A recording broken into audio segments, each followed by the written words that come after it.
Podemos reducir incluso el error hasta cero, pero a la hora que nosotros agarremos ese modelo sobreajustado y vayamos con datos no vistos, el desempeño va a ser terrible. Si ocurre eso, estamos ante una situación de sobreajuste. ¿Qué es lo que hay que hacer para evitar eso? Aplicar justamente esta técnica que se llama regularización. Para aplicar la regularización, necesitamos conocer primeramente lo que es la función de costo. La función de costo, ya lo habíamos dicho, es parte del corazón de los modelos de los algoritmos de Machine Learning. Todo algoritmo de Machine Learning debe incluir una función de costo, ¿sí? Entonces, ahorita vamos a poner una pequeña pausa a lo que es la regularización, ¿sí? Que ya sabemos nos va a ayudar a resolver el problema de sobreajuste, pero la regularización actúa directamente sobre la función de costo. Nos vamos a la función de costo, pero, híjole, hace falta todavía definir una función previa a la función de costo, que es la función de pérdida. Entonces, vamos dejando aquí ahorita en la fila regularización, función de costo, porque necesitamos otro concepto, el de función de pérdida. Esa función de pérdida en inglés viene como loss function. La vamos a representar con esta literal también, una L elegante, ¿sí?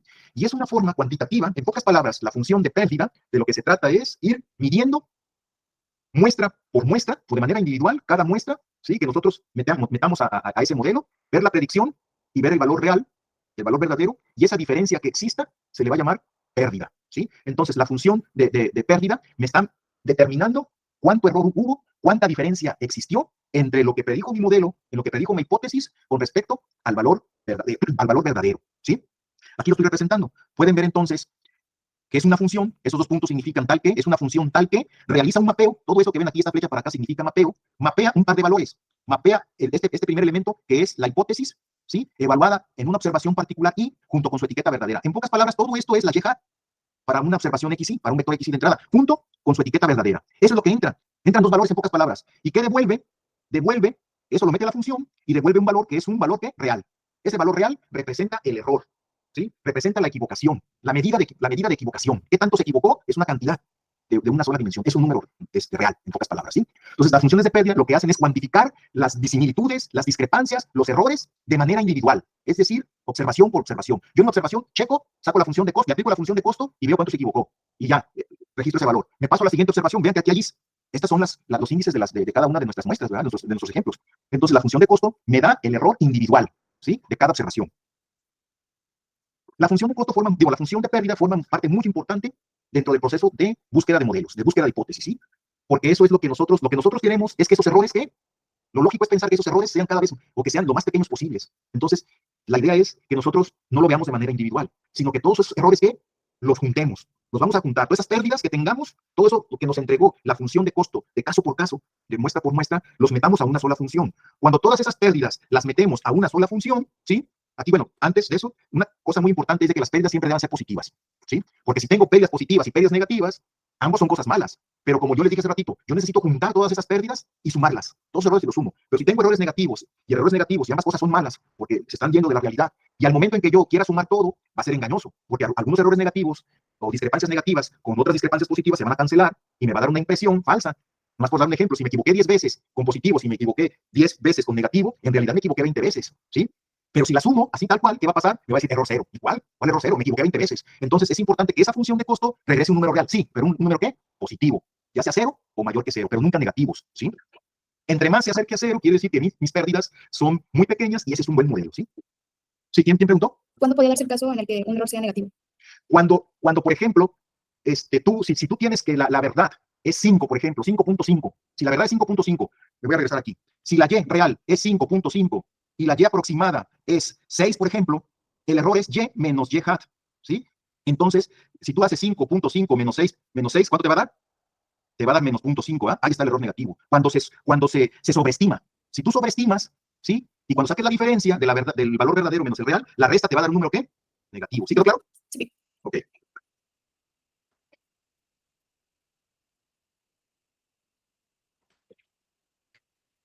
Bien, vamos a ver funciones de pérdida. Seguimos estudiando las pérdidas de manera individual, ¿sí? Seguimos estudiando las pérdidas de manera individual. En la regresión, ¿sí? Una forma de pérdida, ¿sí? Puede ser esta que ven aquí, la que acabamos de hacer hace rato, ya curiosamente, ¿sí? Entonces, ahí, si yo trabajo con esa función de pérdida, si digo, para mí la pérdida va a ser tomar la realidad y restarle la predicción, me va a dar errores negativos. Me pueden dar en algún momento errores negativos, o también me puede dar errores positivos si subestimo, ¿sí? Esa función de pérdida, así como viene, no me sirve, ¿sí? Porque va a ocurrir un momento en que se cancelen los errores, por la razón que les dije. Entonces, en regresión, en problemas de regresión, bien abusados, crear una función de pérdida que es que agarra ese error y lo eleva ¿qué? Al cuadrado. ¿Ya? Entonces, con esa estrategia tan simple, tan sencilla, nunca voy a tener errores ¿qué? Negativos, ¿sí? A esa pérdida, a esa función, todas las funciones de pérdida tienen nombres. Esta función de pérdida que agarra los errores y los eleva al cuadrado se llama justamente error cuadrático o pérdida cuadrática, como le quieran llamar. Y esa es la que se utiliza para la regresión lineal como función de pérdida, ¿sí? En clasificación binaria, probabilística, ¿sí? Donde lo que se tiene que predecir no es directamente una clase, sino su probabilidad, se utiliza otro tipo de función de pérdida. Esta función de pérdida se llama, para el caso binario, se llama binary cross entropy lost, también llamada entropía cruzada, ¿sí? Este tipo de clasificadores, lo que predicen, como ya les dije, no es una clase, sino que predicen una probabilidad. Por eso aquí, como pueden ver, la predicción que hace pertenece al rango, ¿sí?, de valores que están entre 0 y ¿qué? Entre 1. ¿Qué valores están entre 0 y 1? ¿O cuántos valores hay entre 0 y 1? Pues hay un número infinito, ¿eh? Desde el 0 hasta el 1, todos esos son los únicos valores que va a predecir, que va a arrojar mi sistema, ¿sí? Perdón, mi hipótesis. Todas esas predicciones regresan valores que están entre 0 y 1. Y lo que está entre 0 y 1 es la probabilidad. La probabilidad es un valor que mide la incertidumbre de la ocurrencia de un evento. Y la probabilidad se mueve entre dos valores, entre el 0 y el 1. Cuando la probabilidad es 0 de un evento, quiere decir que ese evento nunca va a ocurrir, ¿sí? Cuando la probabilidad de un evento es 1, se le llama evento cierto. ¿Qué quiere decir? Que no hay incertidumbre, que seguro va a ocurrir, no hay dudas. Todos los demás eventos, ¿sí?, que no son el evento imposible y el evento cierto, ¿sí?, son los valores de probabilidad donde hay cierto nivel de ¿qué? De incertidumbre, ¿sí? Entonces, un clasificador que vamos a ver se llama regresión logística. Y la regresión logística es un clasificador, ¿sí?, donde entra una etiqueta, ¿sí?, entra un vector de características y me regresa una probabilidad. La probabilidad de que pertenezca a la clase 1, dado que entró este vector de características, ¿sí? Entonces, lo que me está respondiendo es una probabilidad condicional, ¿sí? Este es el hecho que ya ocurrió. ¿Qué ocurrió? Que ya tengo yo un vector, ya no hay incertidumbre, yo tengo ya este vector, ya esta es una persona que yo necesito clasificarla como enferma o como sana. Este clasificador se basa en predecir la probabilidad del evento de interés. ¿Cuál es el evento de interés? ¿Sí? ¿O cuál es la clase de interés? Perdón, la clase de interés, ya habíamos dicho que la clase de interés siempre va a ser ¿qué? La clase 1. En el caso del ejemplo de la medicina que habíamos dicho, la clase 1 corresponde a ¿qué? A una persona enferma, ¿verdad? La clase 0 pertenece a la clase ¿qué? De persona no enferma, o sana, como le quieren llamar ahí, ¿sí? Entonces, esta clasificación de Logistic Regression, que lo representamos con las letras, con las siglas LR, trabaja así, dando valores entre 0 y 1. ¿Pero qué? De la probabilidad de que sea clase 1, ¿sí? Vamos a suponer, esto es muy interesante, compañero, porque esta es, digamos, la esencia de la regresión logística. Vamos a suponer que la etiqueta verdadera sea realmente una persona enferma. Esa es la verdad. Hay un enfermo ahí, ¿sí? Ya no ayuda, ¿sí? Y que mi modelo, si está funcionando bien, ¿qué valor tendría que predecir? ¿Quién me pudiera decir que si mi modelo está funcionando bien, quiere decir que las pérdidas tendrían que ser ¿cómo? ¿Cómo tendrían que ser? Cercanas a 0 porque no hubiera una pérdida. ¿Sí? Entonces, si yo tengo, por ejemplo, esta realidad, que yo tengo una persona que ya sé que aquí va a entrar, lo voy a probar nada más, lo estoy probando. Estamos en la fase de prueba, yo ya tengo mi modelo aquí, y lo voy a probar a ver qué también se equivoca. Entonces entra una persona que está enferma, y yo supongo que mi modelo está funcionando relativamente bien, ¿sí? Entonces yo esperaría aquí una probabilidad que estaría entre ¿qué? Entre 0 y 1. Si está funcionando bien, tendría que ser mayor a 0.5, ¿sí? Tendría que ser, no sé, un 0.9, por ejemplo, ¿sí? Un valor de 0.9. O sea, hay mucha seguridad, o sea, mi modelo tendría que estar muy seguro, me tendría que estar respondiendo de manera muy segura de que eso que entró es un 1, porque acuérdense, mi modelo predice, así trabaja mi modelo predice la probabilidad de la clase 1 dado que entró una característica, así trabaja mi modelo, entregando probabilidades de la clase 1, no entrega probabilidades de la clase 0, mi modelo entrega probabilidades de la clase 1, ¿sí? Dado que recibió un vector. Quiere decir que si yo asumo que mi modelo está funcionando bien, este valor tiene que estar muy cercano ¿a qué? A 1, pudiera ser un 0.9. Vamos a medir la pérdida, yo esperaría una pérdida muy baja, ¿sí? Entonces, mi función de pérdida me dice, es igual a menos que, ¿cuánto vale la Y? La Y vale 1. Entonces, si la Y real vale 1, aquí pongo 1. 1 menos 1, ¿qué es? 0. Entonces, toda esta parte se fue. Y nomás me quedó esta. Y este es 1. Entonces, la pérdida, ¿qué va a ser? Como vale 1, 1 por log de la esta, entonces queda menos el logaritmo ¿de qué? De 0.9. ¿Cuánto vale el logaritmo de 0.9? Déjenme ver si puedo aquí sacar la calculadora, o si ustedes lo pueden ahí calcular. Nomás que aquí se me hace un relajo con este monitor. Como está vertical, tengo que aquí hacer varias cosillas. Entonces, a ver, calculadora. Pues nada más era para aquí este botón, ya salía. Aquí está la calculadora, vean. ¿Ahí están viendo o no? Sí. Sí, ok. Entonces sería el logaritmo natural, ahí, sería 0.9 logaritmo, ¿sí? Y eso se multiplica, da menos, ¿verdad? Entonces, ¿mi error qué fue? Ahí.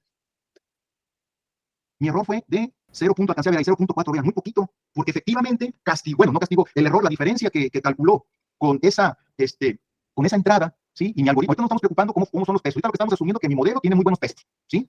Y el resultado de pérdida para esa observación en particular me dio un error muy bajo. Si hubiera predicho, si mi modelo hubiera regresado, ¿sí? Un valor de 0.4, por ejemplo, o al todo lo opuesto, de 0.1, ¿sí? ¿Qué es lo que estaría diciendo mi modelo? eso que está entrando, él no piensa que sea un 1, sino más bien se traduce eso como ¿qué? Como un 0. ¿Sí me explico? Y sacan el logaritmo ahora, no de 0.9, sino de 0.1, ¿qué error nos va a dar? Déjenme ver si puedo aquí volver a la calculadora, porque ya quedó atrás y acá está. Ahora, ¿dónde es aquí? No, este no es. Sí. ¿Dónde está el 0? No le hallo aquí. Ah, es este, ahí está.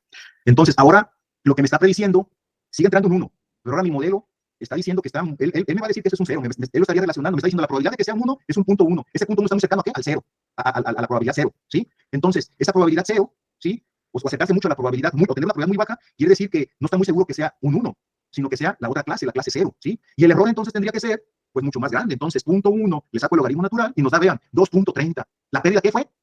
Más grande. ¿Sí quedó claro o no? Sí, completamente. Sí, muy bien. Así es como trabajan este tipo de cosas, vean. Tenemos aquí ya los dos tipos de funciones de costo, perdón, de funciones de pérdida que vamos a utilizar para medir los errores en la regresión y para medir los errores en la regresión logística, ¿sí? Este es un paso muy importante, entender esto.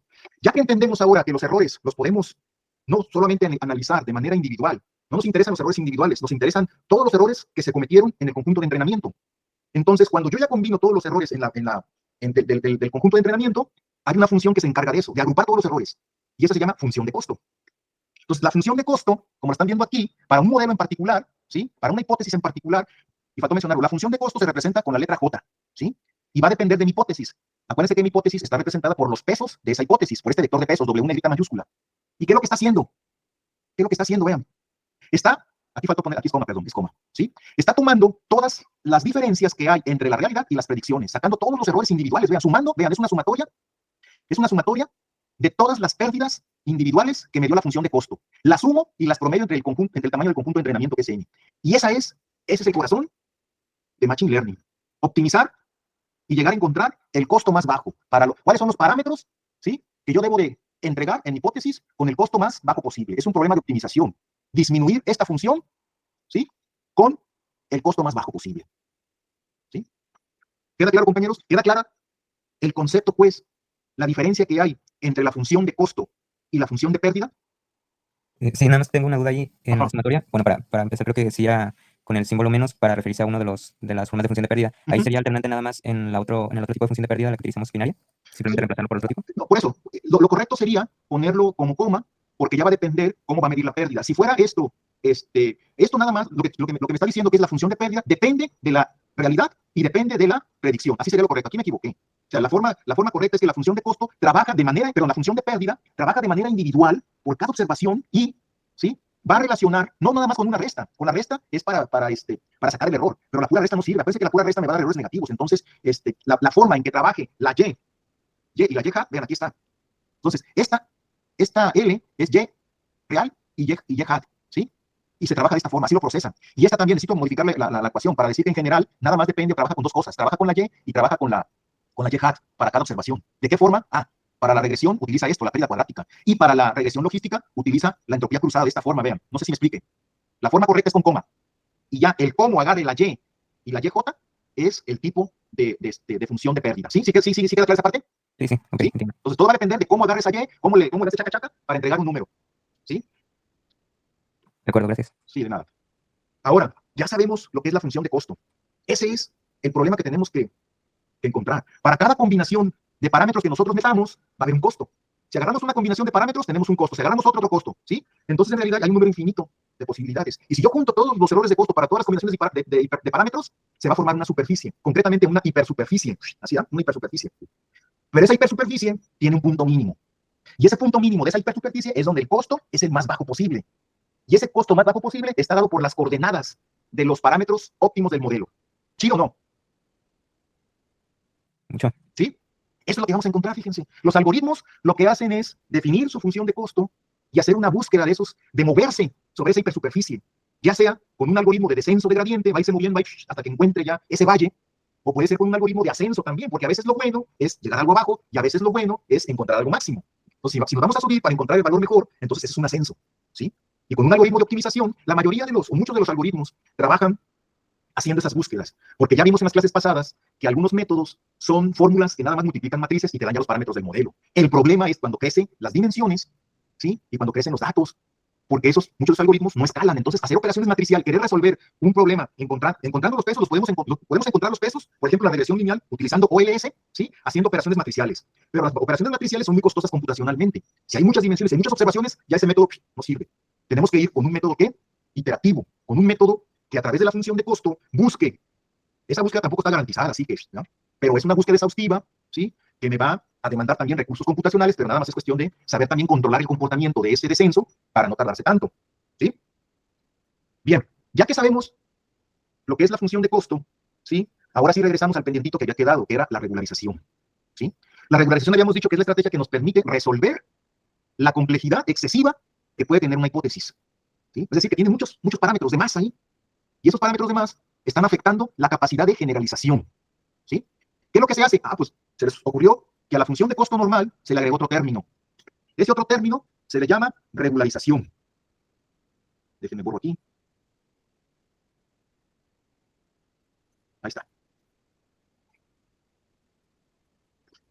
¿Qué es lo que estamos haciendo? Plumas. Estamos agregando esto, vean. Esta parte que ven aquí, si se fijan, es la regularización. Aquí faltó, para que no quedara igual, ponerle J regularizada. Costo regularizado. El costo regularizado es el costo que hace rato habíamos mencionado, la JW, más agregarle otra cosa. Esta otra cosa que le estamos agregando quiere decir, o lo que está haciendo, es hacerla más costosa, fíjense. O sea, es hacer algo que cueste más. Es algo que, por ejemplo, si tú estarías comprando algo que te cuesta 20 pesos y ahora, si tú vienes, no sé, bien vestido y te va a costar más, ¿sí? Entonces, le está agregando más costo a la función de costo. La está haciendo más cara, en pocas palabras. La está haciendo más rigurosa. La está haciendo más costosa, ¿sí? Estos términos que estoy señalando, con este lo voy a controlar qué tanto impacto quiero que tenga mi regularización. Si la hago 0, quiere decir que no va a haber regularización, ya. Y si le doy valores de 1 más o más grandes, pues estoy dando más importancia a la regularización. Y el omega que ven ahí es otra función. Y es otra función que puede ser de 3 tipos. La regularización puede ser de 3 tipos, ¿sí? Puede ser lazo, puede ser rich o puede ser elastic net. ¿En qué consiste cada una de ellas? La primera, la regularización L1, utiliza la norma L1, ¿sí? Aquí está la omega de W negrita. Esta es todo esto, ¿sí?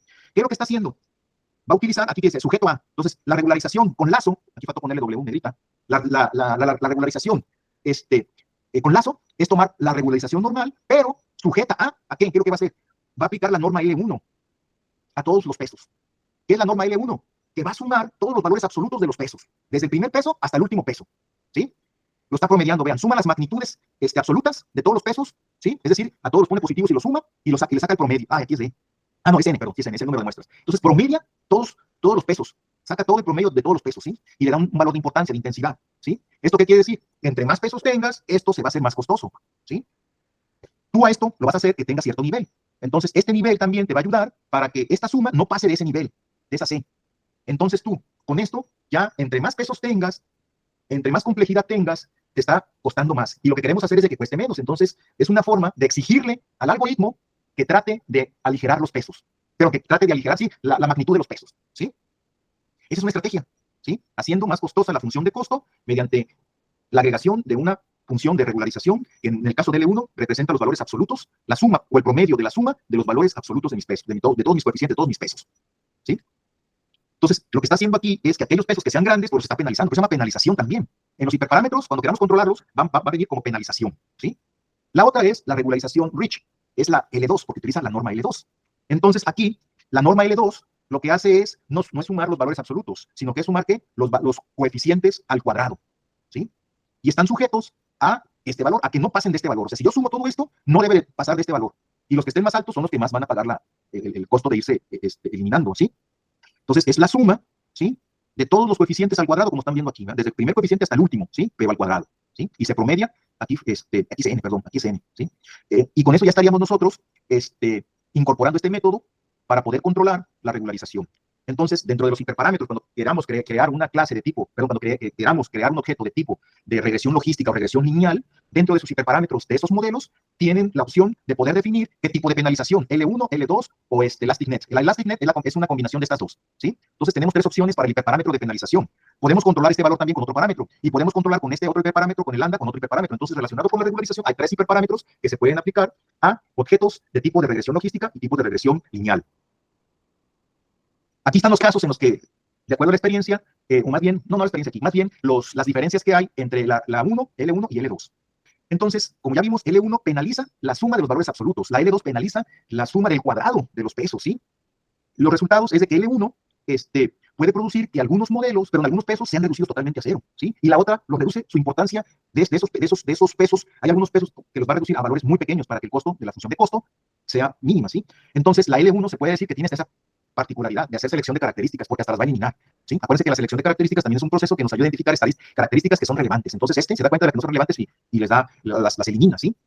Y ya, aquí, sobre cuestiones de estabilidad, es menos estable, ya que es difícil optimizar por la propia naturaleza del valor absoluto que emplea. La L2 es más estable y fácil de optimizar por el procedimiento de elevar al cuadrado sus valores. En cuanto a robustez, L1 es más robusto a valores atípicos. De aquí ya le ganó, no, va ganando la L2, ¿ya? ¿Sí? Entonces, perdón, aquí sí ya, por cuestión de robustez, en cuanto a valores atípicos, la L1 es más estable, es más robusta, se ve menos afectada, pues, por valores atípicos, ¿sí? Y la L2 es más susceptible a valores atípicos, ¿sí? Y ya aquí, cuando usar L1 o L2, cuando se sospecha que tenemos datos, que hay redundancia ahí, que hay datos que no están aportando algo importante ahí, pues elige L1, si hay esa sospecha, porque me va a reducir a cero, me va a llegar a que pesos sean cero, y pesos con valor de cero, pues va a significar que la variable a la que estén multiplicando la va a eliminar, ¿sí?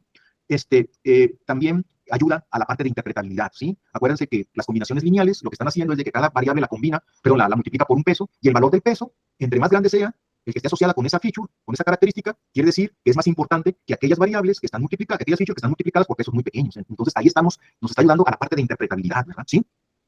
Entonces, esa cuestión ayuda para esos términos, ¿sí? Y la reach se puede utilizar cuando todos los atributos tienen que tener una presencia dentro del modelo, no queremos eliminarlos totalmente, sino que se quieren mantener ahí, ¿sí? Cuando se tienen datos correlacionados, que hay dependencia entre ellos, tiene esa capacidad, pues, de poder manejar información con ciertos niveles de correlación, ¿sí? Y ya, ¿cómo vamos a elegir uno entre otro? Muchas veces la elección de una u otra técnica de penalización se va a hacer a través de una búsqueda, ¿sí? De una búsqueda de hiperparámetros. En el código que hace rato les pasé, ahí venía que creo que sí se alcanza a ver ahí, que se están probando, o sea, hay una técnica que se llama búsqueda de rejilla, donde ustedes meten los hiperparámetros que ustedes quieren elegir y sus respectivos valores que ustedes quieren probar. Entonces, en la búsqueda cruzada, se están haciendo todas las combinaciones, además de hacer cross-validation, en cada una de los false, se está utilizando una combinación de hiperparámetros. Es una tarea bien ardua, se pueden generar centenas a veces de modelos al estar utilizando todas las combinaciones de hiperparámetros posibles. Eso se llama búsqueda de rejilla, ¿sí? Entonces, ¿cómo podemos elegir L1 o L2? En el proceso de validación cruzada, metemos la rejilla ahí, y ya al final nos va a decir los hiperparámetros que lograron de mejor comportamiento son estos. Y es otra forma de también elegir, ¿verdad? Muy bien. Entonces, creo que ya es hora. No sé si hay alguna duda o comentario, ya las diapositivas ya las subí, por si gustan checarlas. Si hay alguna duda, con toda confianza, adelante. Sí, adelante, hay quien yo ahorita no estoy viendo porque se me tapó aquí. Tengo la duda en cuanto a, pues, se evalúa lo que es esta función de costo. Ajá. Para determinar el mejor modelo. Sí. Y entonces, ¿qué peso o, bueno, qué importancia tienen las métricas que se vieron ayer? Con ¿cuáles serán? La de precisión, exactitud y sensibilidad. Ajá. ¿Cómo se evalúa, pues, un modelo tomando en cuenta tanto las métricas como la función de costo? Sí, primeramente tenemos que identificar qué tipo de tarea vamos a hacer, qué tipo de problema queremos resolver. Si es un problema de regresión, voy a ponerlo aquí. Si es un problema de regresión, las métricas son distintas, la función de costo es distinta, ¿sí? En un problema de regresión, lo que se está prediciendo es un valor continuo, como ya lo hemos dicho, ¿sí? Entonces, la función de costo es el valor promedio de las pérdidas individuales. Y aquí las pérdidas, la función de pérdida que se está utilizando para la regresión, ya vimos que es el error cuadrático, ¿sí?